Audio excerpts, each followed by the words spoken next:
بالله من الشيطان الرجيم بسم الله الرحمن الرحيم سبحانك لا علم لنا إلا ما علمتنا إنك أنت العليم الحكيم ففهمنا سليمان وكلا آتينا حكما وعلما رب اشرح لي صدري ويسر لي أمري واحلل عقدة من لساني يفقهوا قولي لا حول ولا قوة إلا بالله العلي العظيم سبحانك اللهم وحنانيك اللهم لا تنسني ولا تنسني الحمد لله أفضل الحمد اللهم صل على محمد وعلى آله وسائر النبيين والصالحين وسلم اللهم وفقني واهدني وسددني واجمعني بين الصواب والثواب وعذني من الخطأ والحرمان آمين.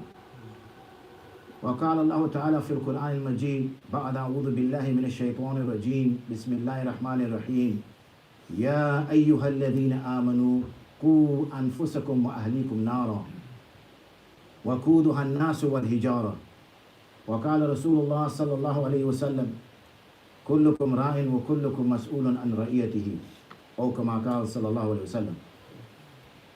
My dear respected ulama, brothers, sisters who are listening at home, the tullab here, assalamu alaikum wa rahmatullahi wa barakatuh. This is an auspicious gathering that we are gathered for, and it is, I want to be first to congratulate the family for this great achievement that has been achieved by this young boy. Tabarakallahu ahsanul khaliqeen, Allahumma barik fi. But before we get to the topic at hand, I would like to share a few of the things with you. And I hope that my bayan is a bit like when you first started to drink coffee. It will start off very bitter. Over time it will get a little bit better. And eventually you'll be addicted. So let's try that out, inshallah. As blokes, which we are, we have all the luxuries, we have all the privileges. We can give talaq, our wives cannot give talaq. We can marry four, they can only marry one. We can marry a Christian or a Jew, they are restricted to marry a Muslim only. Our aura is restricted from our navel to our knee. For our women, the full body is the aura. Inheritance, we will get 2 shares, the lady will get 1 share. All these privileges, doesn't it feel good being a bloke? Must do. This is what Allah subhanahu wa ta'ala has given us, all these privileges, all these rights. But with rights, does any responsibility come? Is it just the case that we have all these rights and we can do as we choose, when we want, how we want? Or are there also responsibilities that we need to fulfill? Because when you're given all that power, and with power comes responsibility. So what responsibility? When I recited an ayah to you, when I initiated the bayan in the khutbah, in which Allah subhanahu wa ta'ala addresses the believers. He says, Ya ayyuhalladhina amanu, or those of you who believe. He then says, Qu anfusakum wa ahlikum nara. Save yourselves and your family from the fire. When we say, Waqina adhaban nar, the qi, Waqina adhaban nar, Qu is the same. Safeguard yourselves, anfusakum, and this was normally in address to men. The Quran was addressed to men. Save yourselves, wa ahlikum, and your family from the fire. Why? Waquduha an-nas wal hijar. Because the fire doesn't run on petrol, the fire doesn't run on diesel, red or otherwise. The fire doesn't run on anything, wood or anything of that nature. The fire runs on the burning of humans and stones. And as we know, when we want the fire to get hot, we place stones in it, so the stones become hotter and hotter. So the fuel is humans. There's no petrol, no diesel, no gas. Human beings will keep Jahannam burning. And Jahannam, the fire, the heat, is extreme. Extreme.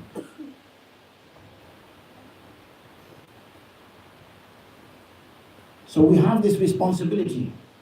But when we look around us in this day and age, does it look like we're taking that responsibility seriously? Does it look like we're trying to save ourselves and save our families from Jahannam? We find that our masjids aren't as full as they used to be. We find the work that I am involved in, regularly you find marriage breakdown.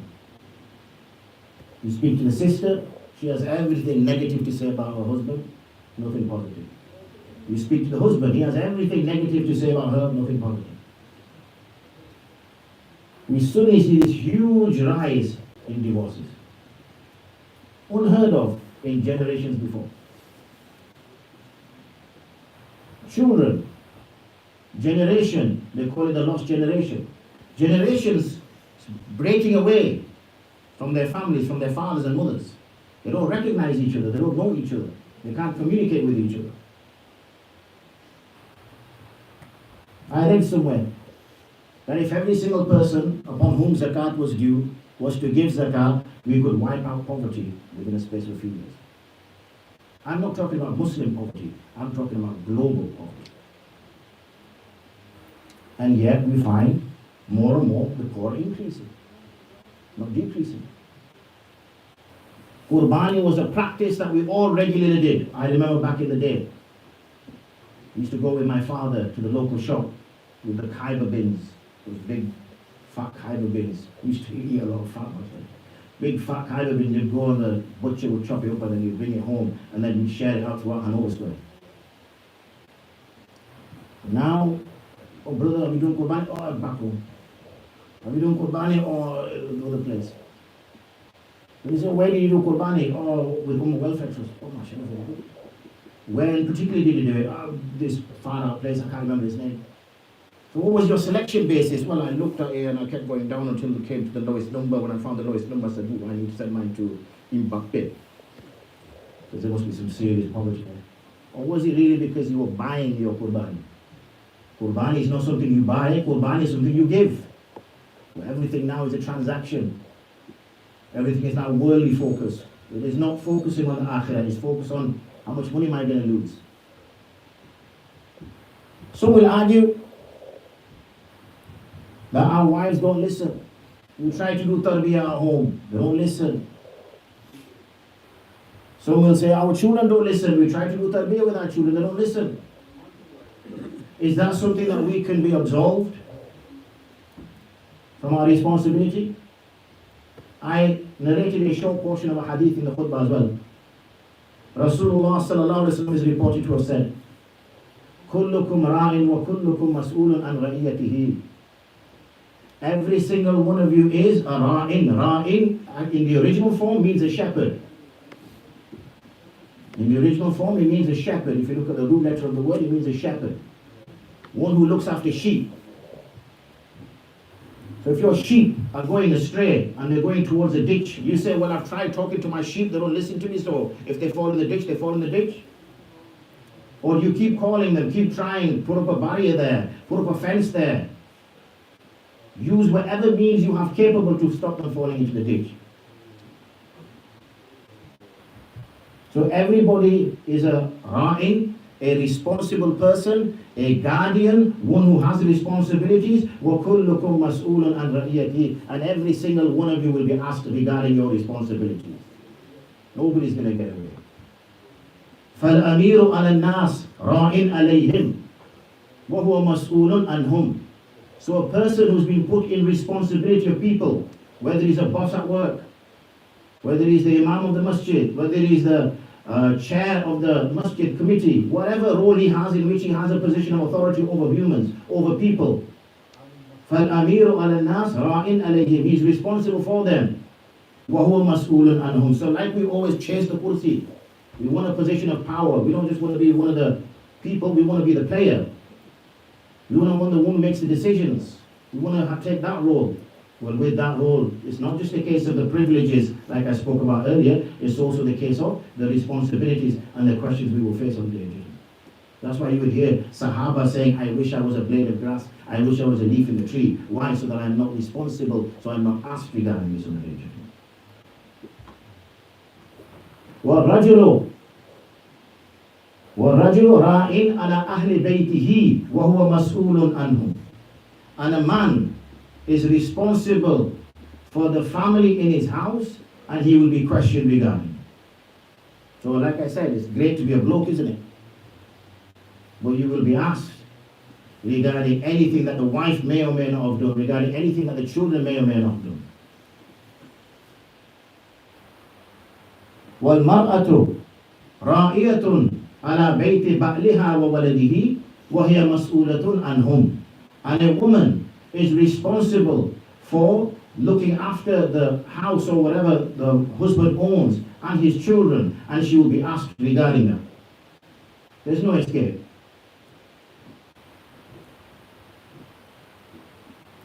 And finally, وَعَبْدُ الرَّجُلِ رَاعٍ عَلَى مَالِ سَيِّدِهِ وَهُوَ مَسْئُولٌ عَنْهُ. And that a person in our circumstances, an employee who is given the responsibility over the wealth of his master, of his boss, he is responsible for that. So if he's half an hour, he's been given a 10-minute break, he decides to take a half an hour break, that 20 minutes he'll be asked for, because his boss only agreed a 10-minute break. We may make this petty, we may make this small and think of it nothing. The hadith is clear. And then mentions وَكُلُّكُمْ رَاعٍ وَكُلُّكُمْ مَسْئُولٌ عَنْ رَعِيَّتِهِ, that every single one of you are responsible and every single one of you will be asked to do. So this is the responsibility that we have, and we have in the Messenger sallallahu alaihi wasallam a fine example. لَقَدْ كَانَ لَكُمْ فِي رَسُولِ اللَّهِ أُسْوَةٌ حَسَنَةٌ. In the Messenger sallallahu alaihi wasallam you have a fine example. Did the women folk around the Prophet ﷺ listen to him? Of course. Did the children around the Prophet ﷺ listen to him? Of course. The Sahaba would fight with each other to be able to just take the water drops from his body after he had performed wudu so they could rub it on themselves. Does that look like he was hated, or does that look like he was loved? Then why are we hated in our homes? Why don't we have that same love and respect from our homes, so we can influence those people that we are responsible for? And if we say, and this is an excuse that we sometimes give, oh, how can I reach the Prophet ﷺ, which is a wrong thing to say.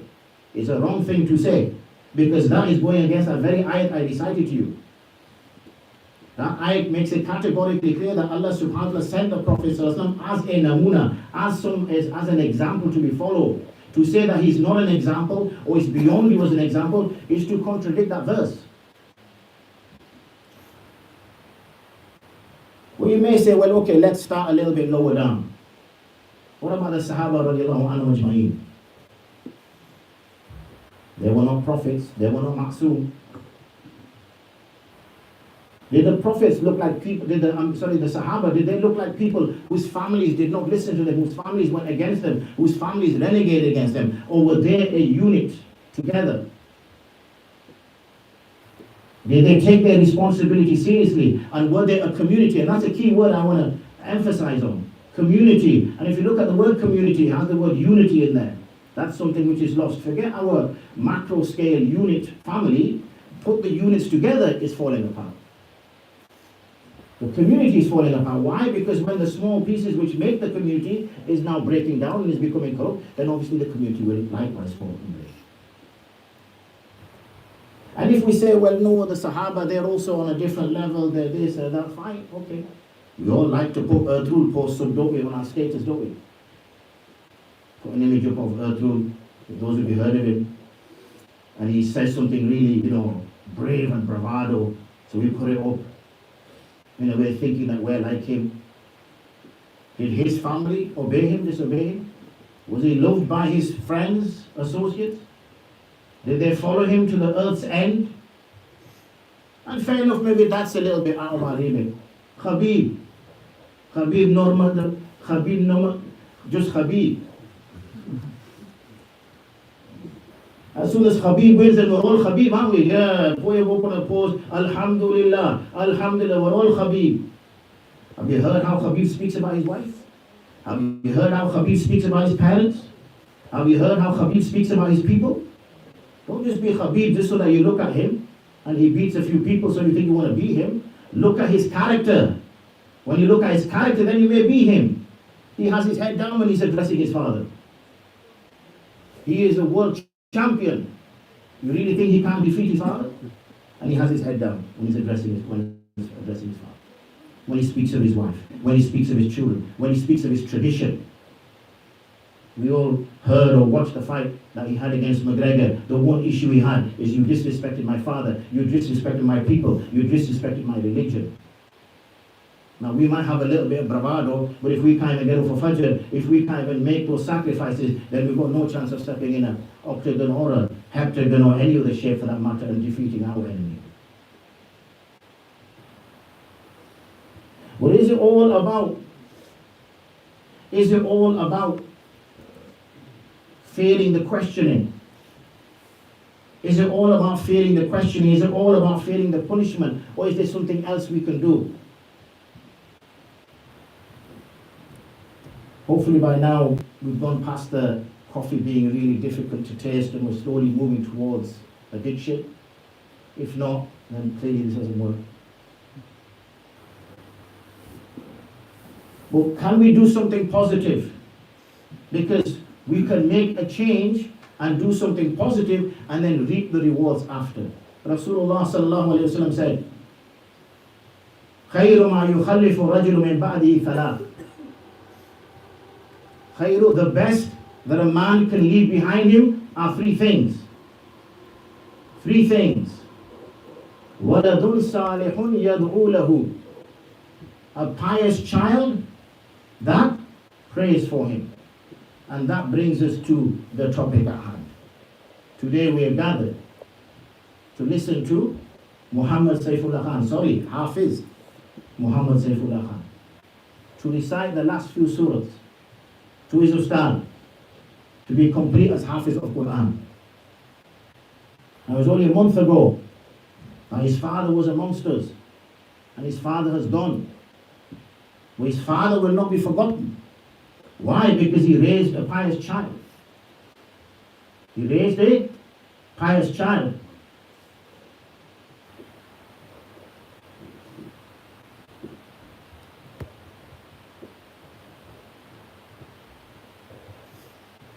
And it's the pious child who will carry on that work.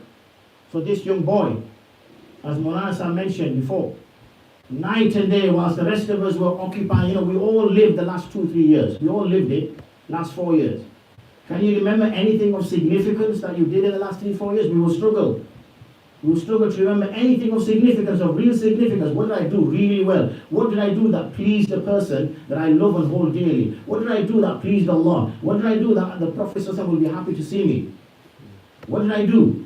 And we struggle to think that in the last 3-4 years that we did, I prayed a couple of Jummahs.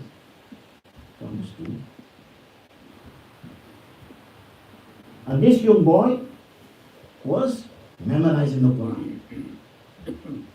And if we go back 3-4 years, 365 days a year, multiply that by 4, I'm not going to do that. That's a lot of days. A lot of days. It will be close to, if not more than the number of ayats in the Quran. We just have to learn one ayat a day, and we will all maybe start here today being Hafiz of Quran. And we'll all sit here and say, Inshallah, Inshallah. But as soon as we go upstairs, belly starts getting filled, then we forget again. Then we go back, same shouting and screaming at the wife, where's my food? You know I've already been here 22 seconds. What kind of service is this? And then we expect her to love us and respect us. And then we shout at the children, oh Bearcoot, come here. Oh Gadda, come here. And then we expect him to love and respect us. Really? As soon as he's big enough, he's going to stand up to you and say, we're going to do that. Love and respect. We nurture a family. We raise a family. And by nurturing a family, the family becomes strong, becomes one unit. So I go back to the hadith. Thalath, 3. Waladun salihun yad'u lahu. The next one. وَصَدَقَةٌ تَجْرِي يَبْلُغُهُ أَجْرُهَا. And sadaqah, by which it is perpetual and continuous, so that he continues to reap the reward. And again, we will mention our brother here, alhamdulillah. of the projects that I was involved in and we have been involved in internationally, Rafat Bai was always one who would give. The Madaris in Bradford and beyond, the institutes beyond, he would always give. That will benefit him now. That will benefit him now. Alhamdulillah, he's got the waladun salihun yad'u lahu. Alhamdulillah, he's got the sadaqah. Last one left. وَعِلْمٌ يُعْمَلُ بِهِ مِنْ بَعْدِهِ. And knowledge which is acted upon after his demise. And as I said to you, he has supported our madrasa, he has supported numerous madaris. From our own institutes, we have had Hufaz of Quran, Alimuddin, and he has given support to them. So alhamdulillah, he gets the third one as well. So his life was good, his life was victorious. He is cried over, he is remembered, he is not forgotten. That's a successful life.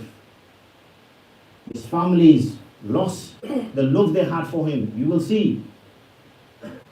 Are we going to leave that kind of legacy behind? Or are we just going to be a smear on the surface of this earth? That's the question. What kind of legacy are we leaving behind? That's important to consider. Hopefully your addiction levels are close now. We will return back to the young boy. The effort that he has made. We may not become Hafiz of Quran. It is not for everybody. We may not become scholars of Deen. It is not for everybody. These are some people whom Allah subhanahu wa ta'ala himself chooses to A, ensure the preservation of the Deen, and B, ensure its propagation. There will always be, Allah subhanahu wa ta'ala himself has taken this promise upon himself that he will ensure that this Deen is safeguarded, and he will use people along the way. So we will all witness today his recitation and his completion. But I wish to leave these few words with you. Change does not come after, change comes now. You go back, you settle the score, whatever issues you've got with your wife, with your children, with your parents, whatever it may be. Yes, we may have problems among siblings, and we may not be changed siblings. But that does not mean we break our ties with them. We keep our ties, but we also keep ourselves safe from harm. So we are not harmed in the process. And we bring together that unity in the house. And you bring together unity in the house, then the wife's responsibility that is upon us. وَرَجُلُ رَائِنْ عَلَىٰ أَهْلِ بَيْتِهِ. That responsibility which is upon us, we can bring that responsibility. The children's responsibility which is on us, we can bring that responsibility. Those of us who have community responsibilities, we can fulfill those responsibilities. To ensure then the three things that we can also leave behind. Waladun salih, sadaqa, and ilm. We can leave those three behind as well. So when we do leave this earth, we can also be remembered in that way. So I ask Allah, I beseech from Allah, sitting in the most pleasurable of places to him in the city, a masjid, sitting on the honorable seat of the Prophet ﷺ, a mimbar, that Ya Allah, take this khush khabri and let it reach to Arafat al-Bai. That today we are gathered here to bear witness on Yawm al-Qiyamah that his son became Hafiz of Quran. So let this khabar, let this glad tidings reach him, Ya Allah. We ask you, and nothing is beyond your power, Ya Allah. So on that note, I wish to bring this to an end and hand it back to Maulana Sahib. May Allah subhanahu wa ta'ala give first myself the ability to act upon what I have shared with you. Ameen. And also those who are here listening and those who are listening at home. Ameen. Wa akhiru da'wana. Alhamdulillah Rabbil Alameen. Assalamu alaikum wa rahmatullahi wa barakatuh.